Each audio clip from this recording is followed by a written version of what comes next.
Hello बच्चों, let's see this question. If integral 0 to 100 fx dx is equal to 7,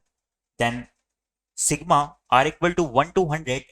integral 0 to 1 f of r minus 1 plus x dx is equal to.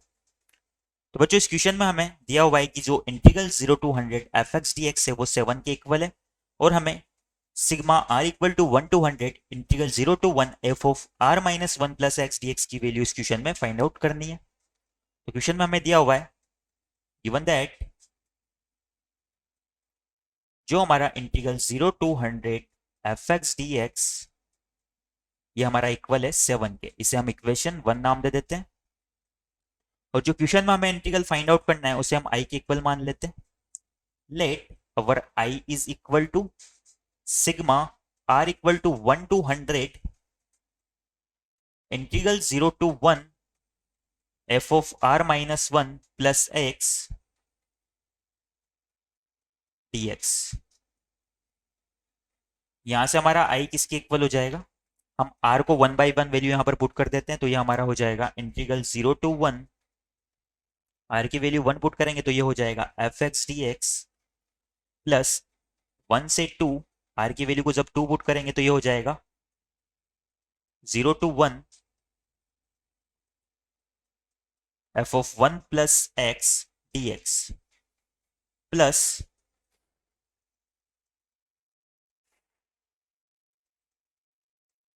0 to 1 f of 2 plus x dx and so on. जब हम r की value को 100 put करेंगे तो ये हमारा हो जाएगा integral 0 to 1 f of 99 plus x dx के इक्वल। अब बच्चों यहां पर हम क्या करते हैं कि जो हमारा 1 प्लस एक्स है इसे t के इक्वल पुट करते हैं। अगर 1 प्लस एक्स को हम t के इक्वल पुट करेंगे तो हमारा dx टू dt के ही इक्वल रहेगा, पर x इक्वल टू 0 पे हमारी लिमिट क्या हो जाएगी 1 और x इक्वल टू 1 पे हमारी लिमिट क्या हो जाएगी 2, यानी कि ये लिमिट हमारी 1 से 2 एफ टी डी टी में कन्वर्ट हो जाएगी। सिमिलरली हम नेक्स्ट की बात करें तो यहाँ पर हम 2 प्लस एक्स को m के इक्वल रख देंगे तो ये हमारा इक्वल हो जाएगा इंटीग्रल 2 से 3 f of m d m. इसी तरह से हम सारी वैल्यूज को किसी कांस्टेंट के इक्वल रख देते हैं तो इससे हमारा आई किसके इक्वल हो जाएगा, आई इज इक्वल टू हो जाएगा हमारा integral 0 to 1 f x d x plus integral 1 से 2 f t d t plus integral 2 से 3 f of m d m plus integral 3 to 4 f of n d N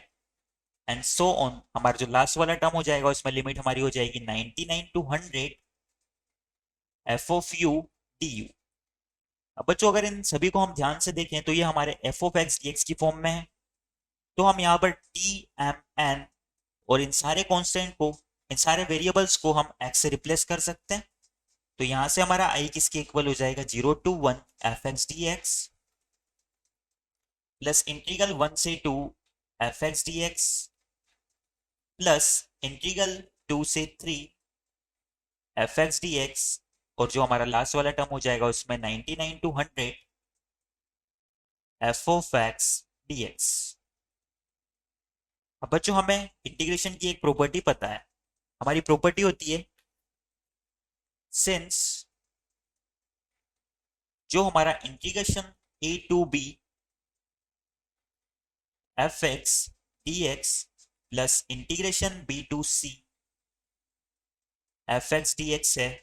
ये equal होता है integration a to c f x d x की। यानी कि हम किसी लिमिट्स को दो पार्ट्स में भी तो ब्रेक कर सकते हैं और दो इंटीग्रेशन को हम एक कंबाइंड फॉर्म में भी लिख सकते हैं। तो यहाँ पर अगर हम सभी इंटीग्रेशन को ध्यान से देखें तो हमारी लिमिट 1 से 2 फिर 2 से 3 फिर 3 से 4 एंड सो ऑन, लास्ट में 99 टू 100 है। तो हम इस आई को किसके इक्वल लिख सकते हैं, देयरफॉर यहां से हमारा आई जो है इक्वल हो जाएगा integral 0 to 100 f x d x के इक्वल। और अगर हम इक्वेशन 1 की बात करें तो इक्वेशन 1 में हमारा बाय इक्वेशन 1 से हमें integral 0 to 100 f x d x 7 के इक्वल दिया हुआ है, तो हमारा आई किसके इक्वल आ जाएगा, 7 के इक्वल आ जाएगा। और क्वेश्चन में हमें इस आई की वैल्यू फाइंड आउट करनी थी, तो यहाँ पर हमारा आंसर 7 के इक्वल हो जाएगा।